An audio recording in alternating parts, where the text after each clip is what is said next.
मी कुसुंबा येथील कांदा उत्पादक शेतकरी. माझे नाव किशोर संतोष शिंदे, राहणार कुसुंबा, तालुका जिल्हा धुळे. यावर्षी पण कांदा पेरणी यंत्रांच्या सहाय्याने पेरणी केलेली आहे.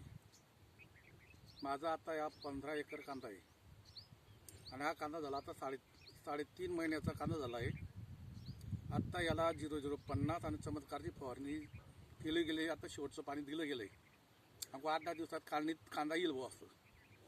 मित्र, मी मागच्या वर्षापासून प्रयोग केला आहे, पण मागच्या वर्षी खूप कांदे काढले, पण या कोरोनाच्या काळामध्ये खूप हानी झाली. पण यावर्षी सुद्धा मी 15 एकर कांदा पेरला आहे आणि तो आता पूर्ण तयार झालेला आहे. आणि म्हणून मी शेतकऱ्यांना एकच संदेश देतो की जेणेकरून कांदा पेरणी करायची भाऊ असं. आता या शेतामध्ये मी 3 वेळा कांदा माझे मोड म्हणजे पेरणी 2 वेळा पेरणी करून मोड आले कांदे, पण ते सुद्धा मी तिसऱ्यांदा सुद्धा या शेतात कांदेच पेरणी केले आणि ते कांदे या पद्धतीचे साईजचे कांदे आहेत ना. आणि मित्र, तुम्हाला एक सांगतो, पेरणी केल्यानंतर या कांद्यांना एकही कुठली फवारणी केलेली नाही आहे.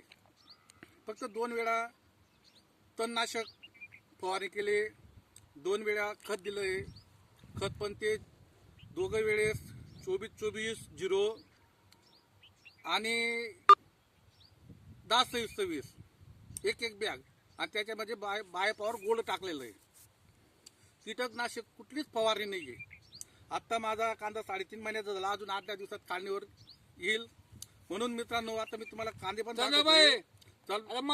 मी मास सेंटर मा शेतकऱ्यांची दिशाभूल करण्यासाठी काय हा व्हिडिओ टाकत नाही, किंवा शेतकऱ्यांना जसं उपाडेल तसं लिहा ही माहिती पोहोचवण्यासाठी त्या व्हिडिओ शेतकऱ्यांपर्यंत संदेश पोहोचण्यासाठी हा तुम्हाला व्हिडिओ टाकतोय. मित्र, तुमच्या प्रत्यक्षात मी कांदा काढून दाखवतोय आणि तुम्ही कांदा बघा. 8-10 दिवसात कुठलीही परिस्थितीमध्ये माझा कांदा निघणार. हा कांदा जो आहे हा उन्हाळी कांदा नाही आहे. हा आमच्याकडे याला शाव कांदा म्हणतात, लाल कांदा.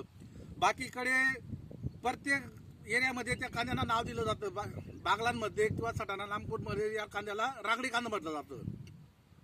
पण आमच्याकडे या कांद्याला लाल कांदा आहे आणि शाव कांदा आहे. म्हणून मित्र हो, जेणेकरून कांदा हा पेरणीच करायची. पेरणीचा कांदा एकदम उत्तम येतो, चांगला येतो, खर्च लागतं. मास सेंटर मा त्याच्यामुळे शेतकऱ्यांना एक विनंती आहे बघा. काढून दाखवतो लागले याच ठिकाणी, एकाच ठिकाणी कांदे काढून दाखवतो.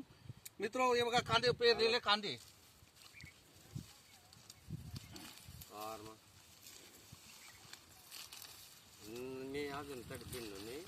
हे बघा मित्र, हे 3.5 महिन्याचा पेरलेले कांदे आहेत. हे बघा मित्र, कांद्यांची साईज 8 दिवसात कुठल्याही परिस्थितीमध्ये कांदा निघेल. आणि जे परमेश्वराने जे बाकीच्या ठिकाणी जी अवकाळी गारपीट झाली, फार शेतकऱ्याचं नुकसान झालं. पण आमच्याकडे पाऊस आला, पण आमच्याकडे यावेळेस काही परमेश्वराने हानी झालेली नाहीये. म्हणून 8-10 दिवसात अजून काय 8-10 दिवसात कुठल्याही परिस्थितीमध्ये कांदा निघणार आहे. जय जवान जय किसान.